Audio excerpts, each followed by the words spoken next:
Welcome to my channel. আজ আমি পটলের পুর বানাবো। তার জন্য পটলগুলোকে আগে ধুয়ে রেখে দিয়েছিলাম, খোলাগুলো সব ছাড়িয়ে নিয়েছি, একটা সাইড কেটে বীজগুলো আর শাঁসগুলো সব বার করে নিয়েছি। যদি বীজগুলো হলুদ হয়ে গিয়ে থাকে তাহলে ফেলে দেবেন, শাঁসটা নিয়ে নেবেন। নারকেল কোড়া 1 চামচে, পোস্ত 1 চামচে, কাঁচা লঙ্কা 2টো, সর্ষে 1 চামচে, কচি অংশগুলো সব মিক্সিতে দিয়ে বেটে নিয়েছি।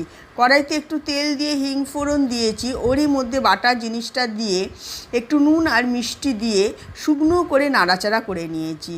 এবার পটলটাকে একটু গরম জলে দিয়ে ভাবিয়ে নিয়েছি, দিয়ে জলটাকে ঝরিয়ে তুলে নিয়েছি। এবারে পটলের মধ্যে যে পুরগুলো ভরে একটা একটা করে গড়ে নিয়েছি, নিয়ে বেসন নিতে হবে, একটু ঘন করে গুলতে হবে, ওর মধ্যে নুন আর একটু হলুদ দিয়েছি। বেসনগুলো পটলের পুরগুলো ভরে ওই বেসনে ডুবিয়ে ছাঁকা তেলে ভাজতে হবে। বন্ধুরা, গরম গরম ভাতের সাথে খেয়ে দেখুন, খুব ভালো মজাদার খাবার।